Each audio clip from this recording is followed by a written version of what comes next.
All you folks back on the Bossman. You see him in the background, the man himself. 18 wins last year for the Catamounts, West Carolina. The one on the Justin Graham, the Bossman show. Coach Craig, good to see you, brother. How things over there in West Carolina, my guy? Bossman, man, it's always a pleasure to see you. Things are going well up here in the we, as we like to call it. We rocking and rolling. We always say every journey starts with the first step. We had that first practice the other day, and it was good to be back out there with the guys. No doubt. Let me ask you, man, how cool was it this summer to see your guys come in and work where they worked for you, man, and just get better and seeing what you have on the court and knowing, hey, you can really build off last year, 18 wins, what your talent you brought in this year, and the guys getting better on their own. I would say a lot of it is a nostalgic, feeling in the process for me because, being a college athlete, being a student athlete, and being in their positions, we know there's a ton of things they could be doing. And these are the things that we always try to challenge them is these are your words. You want to win a championship. You want to be a pro. You want to graduate. You want to do all these things. They just don't happen. You don't work a 20-hour week and get a 40-hour paycheck, So for us, it's about putting in the amount of work and being consistent with that, having discipline and always having sort of a heart of learning and trying to get better than you were the next day. And our guys in the summer, I mean, they really, really did a good job at that. And we look forward to continuing that here in the fall. No doubt. And this summer, how much did you have to balance between putting in team stuff versus just letting them get better on their own? Because I know it's kind of a balance sometimes depending on who you bring in, trying to mesh new and old. So how was that balance for you this summer? Yeah, I just think, it's something that we discuss with our staff is, you get 8 hours in a week, right? And um, that's not a lot of time. So what we do is we try to really put the emphasis on the guys and say, look, man, we have our 8 hours. I think it is about getting faster and stronger and better, but we also have to have an understanding of communication and things that, our knowledge and our system and schemes. So it's a fine way of trying to find that balance. I think it helps when you return 7 of your 8 guys, so now, you can task them with some of those things in our communications when they're playing pickup in the summer and when we are having those shorter workouts, they're sort of the coaches outside of the practice time. So we put a lot on them as far as, their communication with it. There wasn't a lot of classes going on in the summer. So it's like, hey, you guys want to get better. You guys want to prepare. This is exactly what you have to do. And I think our older guys have done a really, really good job at doing that. This guy, Coach Gray, this guy love the process, man. Like each day, love the hard, love the suck. All those gases, all those stretches, all those in the weight room, those drills, man. You have to, because all that stuff they don't know it at the time of the weight, man. You know it, but it pays off. You expect to pay off. All Yeah. that hard work you put in the summertime, drill work, practice work, all that comes into play eventually in the season. And when you do it, it's like, oh wow, that's why Coach has doing all this because it pays off in a big game in March. Yeah. I mean, for us, we talked about, when we first got here, the acronym, as coaches love acronyms. We had the TJDK. They just don't know. So it was like we were trying to always prove somebody wrong and prove that it wasn't the last year Western or the Western Carolina of old. I think we've done that in the regards of getting back to being respectable and having an opportunity to compete for a championship. Now it's like building the right kind of edge, in the Western edge for us and having the right kind of energy every single day. And that kind of consistency starts with the energy that you bring to the court with anything that we do. And then we talk about discipline of things. Like that's when we win. When we talk about games that we lost, the close ones, we were just undisciplined. Those teams were more disciplined than us last year. So we talk about trying to get better in that. Then it's that grit. You needed some dogs out there, some dudes that walk around with a little bit of like, I wish you would, right? And those guys. And then that last E is just trying to do things with excellence. And the only way you can do things with excellence is being consistent, disciplined, and always have a heart of learning. So we talk about that edge every single day. Since we got back in the summer, we changed that motto, and that's literally all we've been talking about. Man, I watched that game against Furman, bro. I'm like, man, that was a heck of a game. I was cheering I'm gonna keep saying the butt off for the Yeah. Nah, kids. hey, I had to, you call it how it is, I man. had to catch Call it how it myself is. and start saying the A word, but you get what I was Yeah. No, man. I think when you our guys and when you're playing against a program like Furman that's had the history as of late and what coach has done down there with their program, it's like we're chasing that, right? And the only way you chase it is go down and try to chop down the biggest tree in the forest. And that was a heck of a game. We came up short, but that's where the discipline came in. They were a little bit more disciplined. And then their guys made plays. We give them credit where credit's due. No doubt. And like I said, man, I feel like that's something you can build off of. It's one motivation because that's been the top dog, as you not both know. But the fact that you all took them that point, helped you win that game, like, man, look, I know it sucks, like you Mm-hmm. lost it, but hey, something to build off of. So we correct these things, like be more disciplined. Look, we got a chance. We was with those dudes in a tournament setting, throwing haymakers with them back and forth. We almost got the job. Yeah, I mean, we split with them during the year. I mean, when you think of all the things that we did, last season, I tell them we're in a business where what you did yesterday doesn't really count. The rent's due every single day. So that's what practices, that's what classes, that's obviously with games, that's how you approach everything. But I mean, first time we swept ETSU, swept Wofford, swept Mercer, swept VMI. I mean, you have all these things split with Furman, who won the league. Like, you do all those things and it just builds momentum and excitement, and more people are coming out to see us. I said, you know why? Because they're coming to see us. They want to cheer for us, so it's our duty and our job to make sure we're doing every single thing that we can to be the best possible team that we can be. We're not trying to chase anybody. We're not trying to, build to beat one team. Every single game is the most important game. No And doubt. if we can do that and we have that mindset, we'll be just fine. Yeah, no doubt. I think I'm glad you had that mindset. I feel like sometimes people build teams just for a specific team, and I'm like, nah, that's not what you need to be doing. It happens in the NBA too. They build rosters to beat certain teams. I'm like, bro, what if you don't play a team? Mm-hmm. You I got to mean, have a complete team to do what you got to do. You know what I'm saying? yeah, And I we feel try like to you're build doing a culture. win every game is do it for the right reasons, not because this one team. But you got the right mindset. I see the league, bro.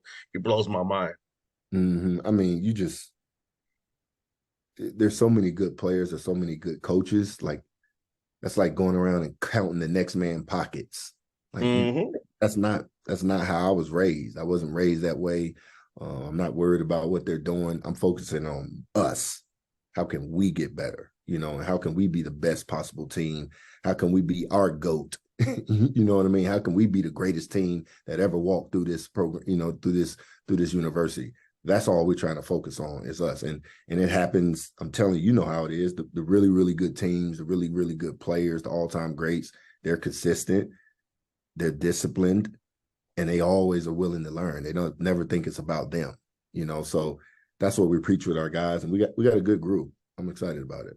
And tell me about it, bro. You got 4 guys from my state, Georgia, on the roster. Uh, Tell me about those 40 young men on the roster specifically. But how important for you to come down here, Georgia, up throughout the state to find talent that can play for you. yeah, I think, for me, everybody asks, do you have a home state? Do you have this? I just need players that want to do things the right way, and value education. And then they have that little bit of chip on their shoulder. They feel overlooked. They feel like, because that's how I was as a player. I always, and I played in the ACC and I played professionally, but I always carried that chip around. And when you have players that embody that, it makes it easier to coach them because they see things the exact same way you see them. And for us to be going down into Georgia, I mean, there's so much talent, man. You go to Atlanta, it's a pro on every street, on every corner. There's one, and I tell our staff, I don't care if you go out 100 days or if you go out 0 days. Guess what? We need the player. You know what I mean? So we try to make sure we have people that we trust that we can call on. Then we have to put our boots on the ground. We go put our boots on the ground. We try to do a really, really good job in eval and seeing things that are really, really valuable to us. Just so happened we got a couple guys from Georgia on that, but we got guys from all across the states, in the Southeast, and we're really, really excited about what we building. No doubt, man. Ask this, bro. This might be a little telling the little secrets, but did you feel like that this COVID year thing, NIL stuff, it lets you get hands on better JUCO players and better players who are young high school guys because they're so focused on these young commodities, older guys in the system still. It allows you to get some world beaters you can develop now, and when it can get junior and seniors, like, oh my God, look what we got at West Carolina right here. I think it's the evals, right? And every program, they value different things, and one thing I really value is toughness.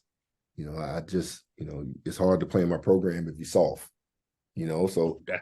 for us, that's one of the things that we always look at. Like, yeah, can he jump? Can he run? Can he shoot? Yeah, I get all those things. But is he soft?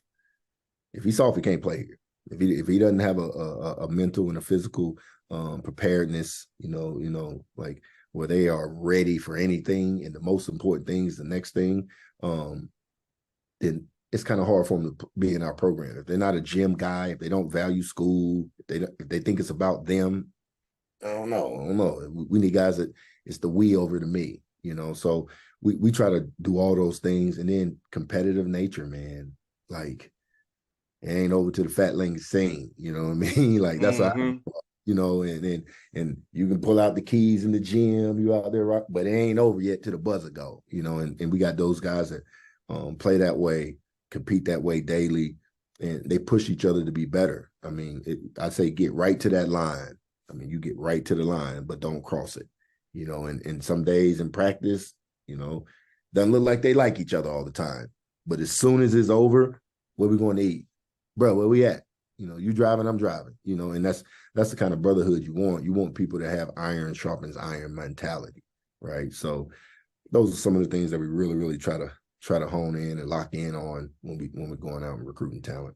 No doubt, man. Like I said, you all built something. I know your phones are ringing more since 18 wins, 10 wins, SoCon. I know people calling you more and more when you make the phone call, like, oh, yeah, you all got to stay last year. So I'm glad you're building what you're building. So let me ask you this, bro. Like, now you're going in year three. What's been your biggest thing of growth that you're happy about with your program since you've gotten there for is seeing this whole thing as being the whole guy, seeing it for the 1,000-foot platform now. So what's the biggest thing for you, the growth you've seen, and how happy you are with it? For me, honestly, it's not the wins.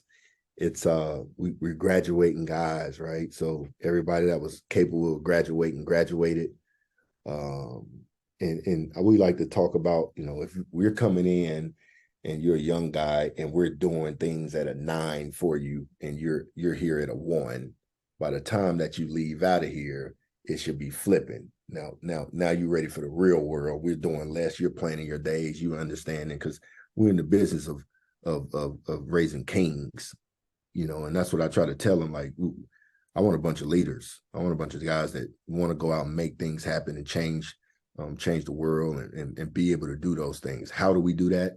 We are really hard on you because in the real world, when adversity comes, you don't know what it is. You don't have an Mm-hmm. opportunity to say, nah, not this one. Check me out the game. No, it's right there in your face. How you gonna respond to it? So, I think how we prepared our guys and getting them ready for the real world and graduating. I mean, is something that I'm really, really proud of. And for me, more than any win, I don't won a ton of games. I don't lost a ton of games. I mean, those things will happen. But being able to have a guy call me back after he's left is like, Coach, man, I love you and I appreciate everything you did. That's one of the best things that you can have. No doubt, see it with my father on Father's Day, man. His players hitting them up, and yeah, I'm going to take them to baby showers and business openings, and like my dad's got me just taking them somewhere to one players. I'm like, man, Yeah, I mean, we no, got guys. We got guys that have transferred that they still hit me.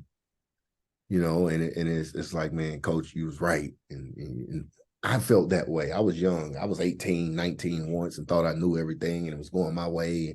And once things slow down, you start to grow up a little bit. You realize, like, man, these people are here just to help us. And that tough time is just accountability. And those are the things that we try to really, really recognize and have them understand. Telling you the truth is real love. you know. yes, And I ain't for the my last name might be gray, but ain't nothing gray about me. I'm direct. It's black or it's white, and these guys, they really, really do, respect that. And I think that's why they play so hard for us. And that's why I'm so proud to be their coach. no doubt. And you got some non-conference schedule, man. That's a nice schedule you got. I'm gonna try to catch you at Vanderbilt or Yeah. MTSU. But I know you got Notre Dame and Vanderbilt on your schedule. Talk about the non-con schedule and how hard was it putting together with knowing that you had won some games and dudes don't really want to play you this time around. Yeah, it's a different call than my first year. We could have played every school in the country, and that's just a part of it, man. You're doing something right when you're taking some of those calls, and it's like, I don't want to play. Oh, who coming back, or who you got, or and when we say it's like, nah, we'll get back to you maybe next year, So for us, it was just trying to, we wanted to play a really, really difficult non-conference schedule that's going to prepare us for a SoCon that ultimately we have to win 3 games in a row. We want to be playing and peaking when we get to the end of February and getting into early March to be able to win 3 games in a row so we can go dancing. So I think we've put together a schedule that allows us to have some home games that are really good, to have some, go out on the road and be tested by really, really good programs and really, really good coaches and different styles of play, which our league gives us. So we really, really are excited about our schedule. No doubt, bro, brother. I'm be cheering. Like I told you, I'll cheer my butt off for you when you're playing Furman. I know Bob Rich don't like that. I say that out loud, but I was cheering for you, brother. Yeah, yeah. But Nah, man. hopefully we can see you do it again and this time get through the hump, man, and go dancing with one good time for you, brother. Man, I appreciate it, boss man. And as you know, anything I can do for you, just say the word, my guy. Hey, you from the Mid Shaw, man. That's my guy. So yeah, we brothers are for real, brother. We got the same friends, man. It's all good. Yes, indeed. You stay blessed, man. You too, brother. Thank you, brother.